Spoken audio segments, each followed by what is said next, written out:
Coach Armstrong, so what convinced you that McNeese was the right place to start this new chapter in your career? Man, you come with the hard balls out of the gate, huh? You know, what really convinced me was Will and I are really good friends, like brothers, to so to speak. We were together there at LSU for 5 years. So his first year that he got the job here, I was coaching a high school team. So I had the ability to, you know, have a more flexible schedule during college basketball season. I was able to, one, come to the tip-off banquet that we're actually having on October 22nd here in about a month. But I was able to come to that and see the excitement about McNeese basketball and the support for McNeese basketball. And then was able to come back after that to the Southland Tournament year one and just see all that put into play, not only by Will and his team, but by the support from the McNeese community and Lake Charles. And just right then and there, I was like, if I ever get the opportunity to follow Will in this job, man, what a dream come true that would be. And from that point on, was in hopes that it would work out that way. And fortunately it did, and excited to be here and keep building on the foundation that was laid by Coach Wade and his program. Coach Coker, how much convincing did it take for you to come here and coach with Coach Armstrong?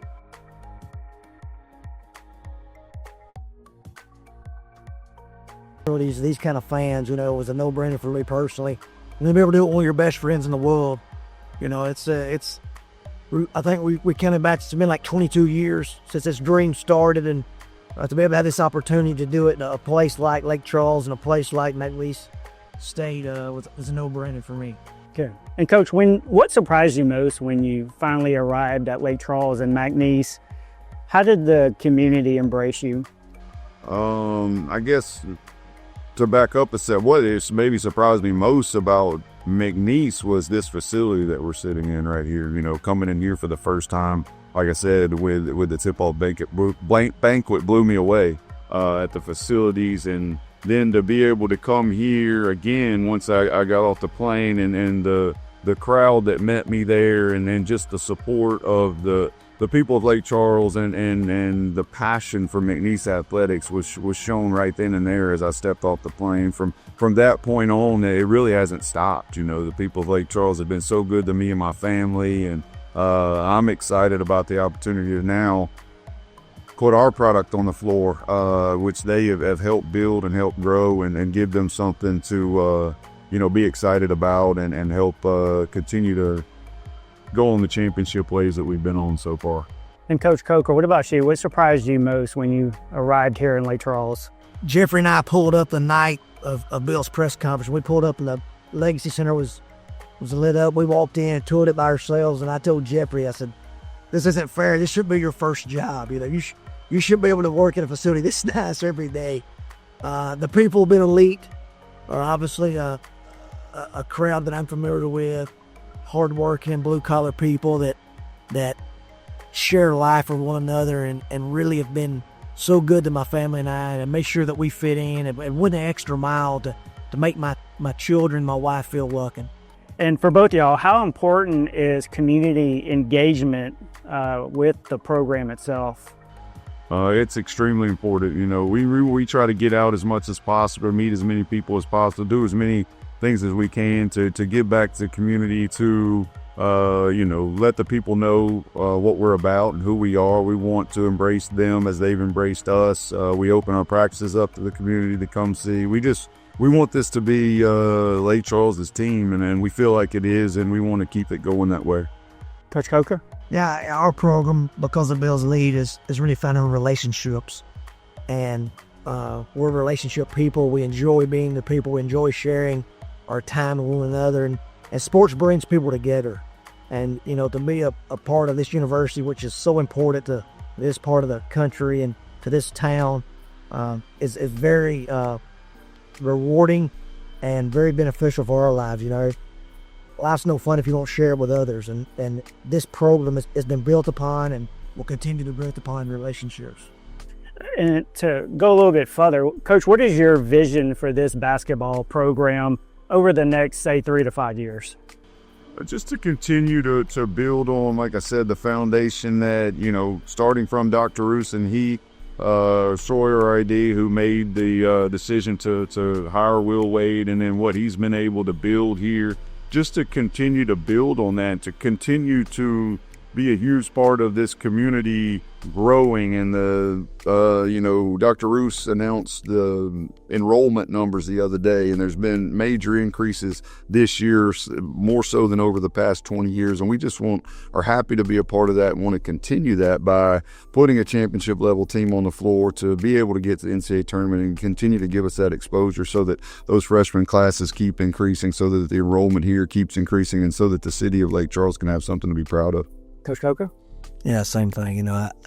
It's very unique to have a president and athletic director and a community all with one goal. I think Dr. Roos says, we ride for the brand, and it's cool to be a part of that. Everybody wants to be a part of something bigger than themselves, and we're fortunate to play a small part in that. Yeah. Coach Coker, what's your go-to pregame superstition or ritual? Well, I'm not a superstitious person. I try to keep everything routine. Maybe the most relaxing part of a coach's life is the 60 minutes before the game.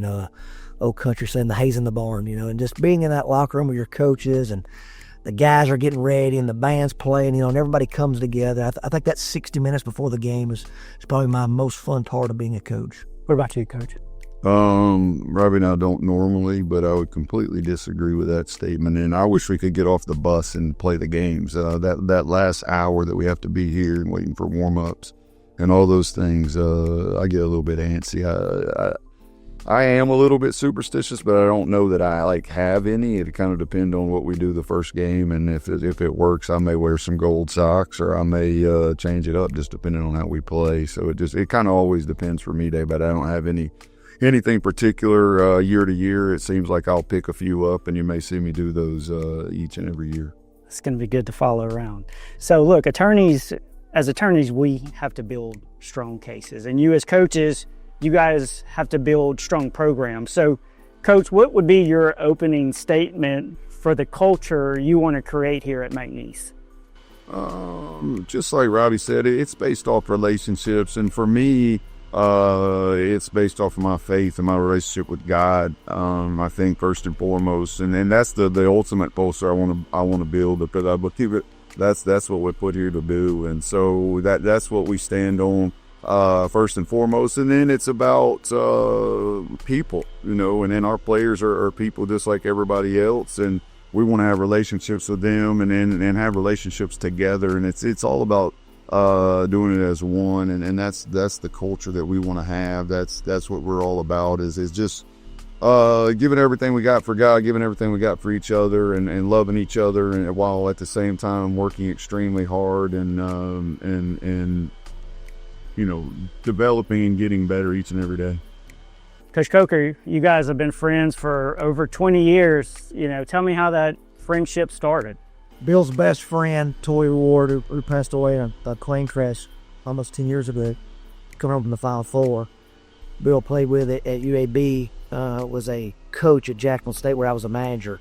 So he might have been Bill's best friend, but he's my roommate on the road. So we just always ended up in the same rooms watching football or hanging out in Birmingham, or we just kind of developed a relationship through Torrey. And then Andy Kennedy, who Bill played for, lucky for me, only had $18,000 into the video coordinator, and I was the only one to take the job. So we shared an office. They were redoing the facilities at Ole Miss when we got there. So Bill and I shared an office for 46 months. So we just worked hand in hand, and just we just built that trust and realized how much we could lean on one another. And I believe iron sharpens iron, and the Lord puts people in our lives to be brothers for life. And he just developed a relationship, and he was in my wedding, and was able to watch his kids grow up from afar. And just every moment of my life and I was 24 years old that was a big moment in my life, Bill was a part of. And it's a special relationship. My wife, kids were like soulmates.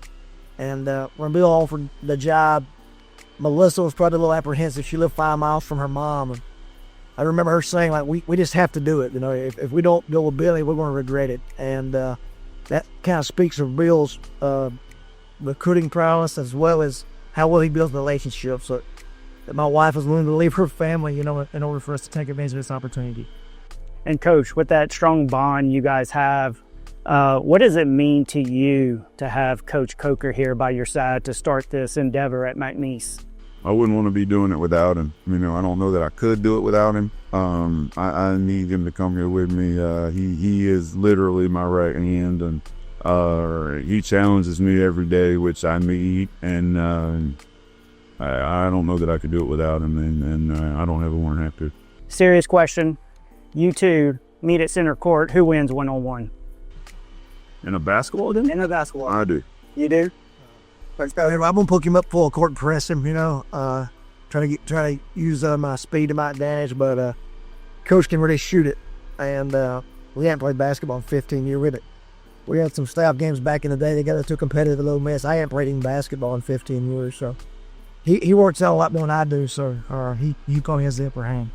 Playing the 21, what's the score, Coach? 21 and make it take it, or I have to give him the ball? No, just make it take it. Let's go make it take it. Go ahead, 21-4. Oh, Bill's not that good to paint. He doesn't have a lot of confidence in my shooting ability, I can see. All right, we'll have a follow-up interview, and we'll see how that worked out. So look, Coach Wade did an amazing job the last 2 years here at McNeese. How do you as a coach and you as an assistant coach, how do you keep that momentum going? Well, that's a great question. I think just by being ourselves, not trying to, even though I emulate a lot of things that Coach Wade does, we were a partnership, and then the majority of things we do I've gotten from him and have taken from him, and I've learned a lot from him, but I can't be him. We're different in our personalities. We're different in some philosophical things that we do on the court, and so to me, to be successful in anything you do, you got to be yourself, and so that's what we're going to try to do, while at the same time taking the things that he's done here and the blueprint that he's laid and following it to a certain extent. Coach Coker, what do you do on your end? Yeah, the same thing. He's right. If it's not broke, why fix it? We're extremely excited. A lot of people, I think, made the word, said something to Bill. You really want to replace Will? And I think Bill said, I want to smoke. It'll give us an opportunity as a coach. You want to be in a situation where you're expected to win. I think apathy is, bad for the soul. We've been in places where we inherited programs in bad situations, Fanny. It's exciting, and the blueprint's been laid. We just got to go out and take care of business and do what we're supposed to do. Coach Coker, in law and in coaching, developing that young talent is very crucial. How do you help players grow off the court? I think they, at first they have to know you care about them.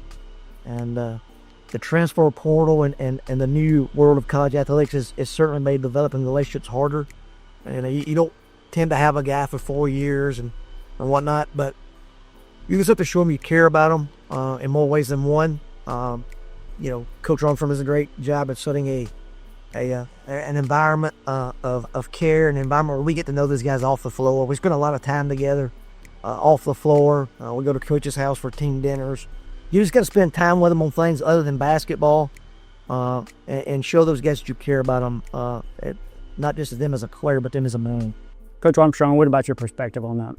Oh, I would second that. I think that time is everything. We only have time is the one commodity you can't get more of. So that's the biggest gift that you can give to somebody. So they got to know that you want to spend time with them off the court. You care about what they're doing with their time off the court, and just trying to influence them in the correct ways while we're here and while we're together. That's how we try to develop them as young men. Just help them to learn from our experiences so that they can ultimately leave here better men and better people than even we were. Okay, Coach Armstrong, both lawyers and coaches, we have to pick key team members. What qualities are non-negotiable when you're recruiting a player? To me, I want to find guys that are winners, and there's usually a reason why they won, and then there's a lot of qualities that encompass that. But I don't know that they're what To answer your question backwards, I don't know that I can answer the non-negotiables. Obviously I want them to have a good attitude and be good people, but I think that all goes hand in hand with the ability to work hard and develop their basketball game as well as how they act on and off the floor. So all those things go into what we're looking for. Obviously we don't want selfish players. We want selfless players. And I think if you're selfless and you care about others and you care about your teammates, then ultimately you're going to get the best version of yourself, and you're going to be a part of a great team. Like I said, Bill got named the coach, I think, on a Wednesday. I think that's right. And we were here on Wednesday night, and we immediately started, searching the portal and studying guys. And there was one thing that Coach Armstrong never asked, and it was how many points per game he averaged. So many people get caught up in how many points you score, but there's so many ways to impact a game other than scoring. And obviously Bill had lots of connections and lots of people to lean on throughout that process, but the questions that he asked and the people that he searched out kind of has proven that as these guys moved in and we've watched them play now for 8 weeks, that there's a very thorough process, and the things he valued are showing up on and off the floor. And it's been fun to be a part of, and it's fun to see guys that think they're this and them show up and be those guys. And we're very fortunate that nobody has surprised us with their work habits or their character. And I think we're thankful that we raise our family around these guys. I told you we go to Coach's house and eat. We got young kids that are around the time, and we don't have any player that our guys can't be around and go. And, it's a family environment, and I'm thankful for that. You've been coaching for a lot of years, Coach Coker. If you're not coaching basketball, what would you think you would be doing right now? I want to be a pharmacist. I quickly realized chemistry wasn't for me. I'm a PE major. I don't know. I don't have a lot of skill. I can't change a whole lot. I don't do a lot of things. I'm thankful that I was able to provide my family with a game of basketball. Coach Armstrong, if you're not able to coach, what are you doing right now? I try to be a lawyer. Why is that?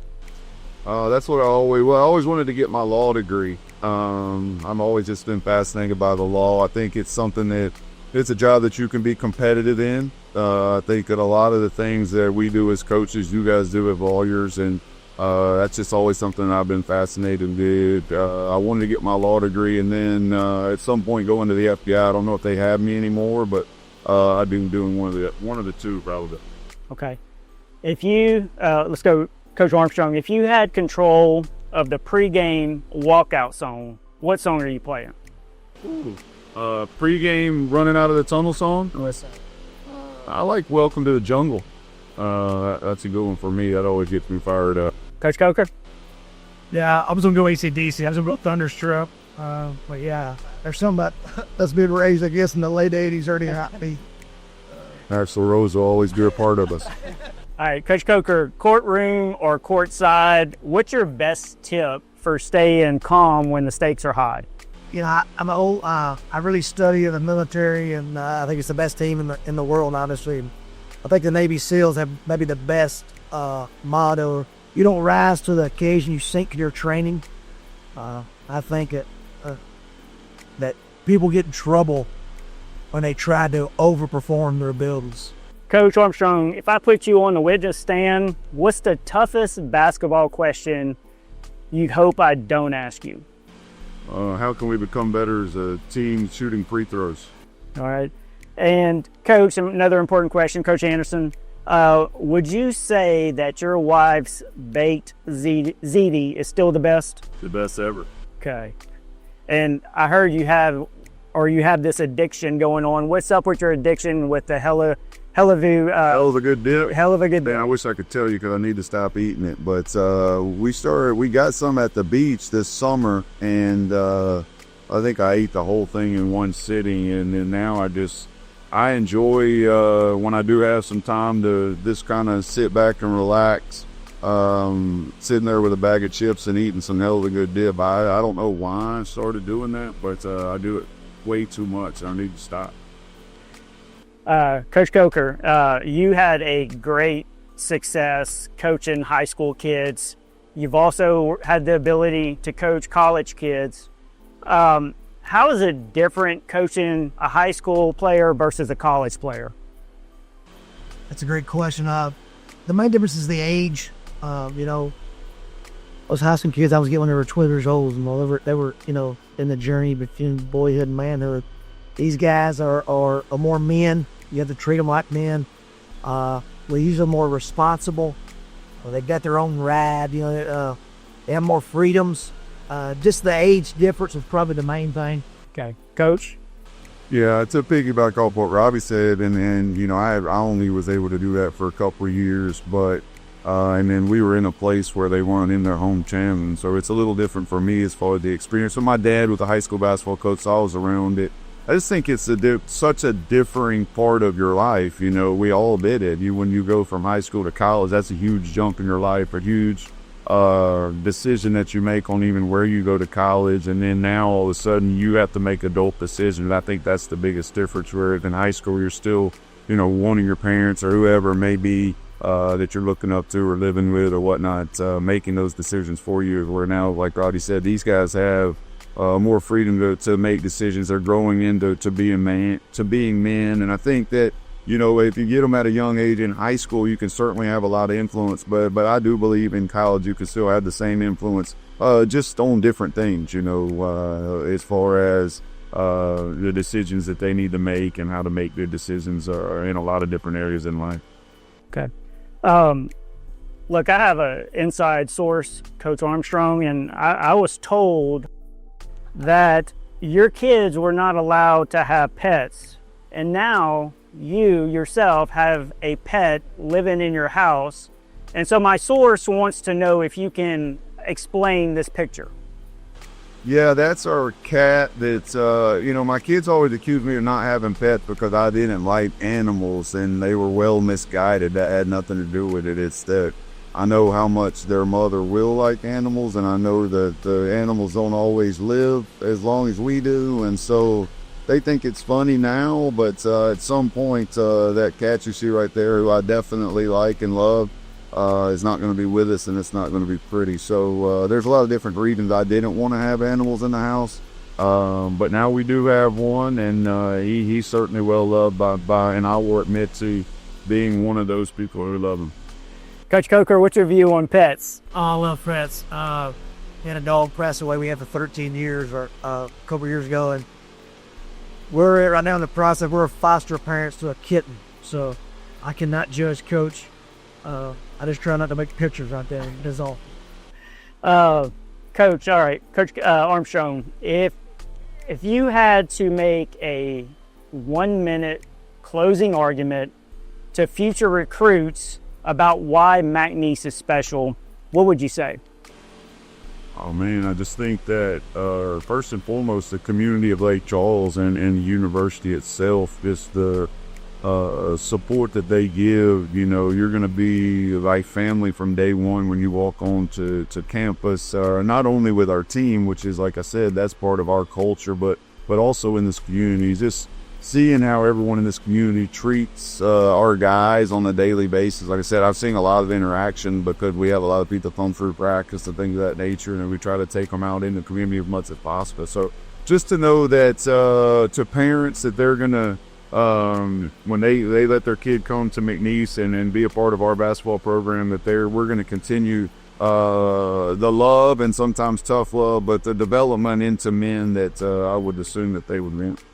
Coach Coker, what would be your closing argument about future recruits coming here to McNeese? No, why not? The place we live is amazing. University is ran first class.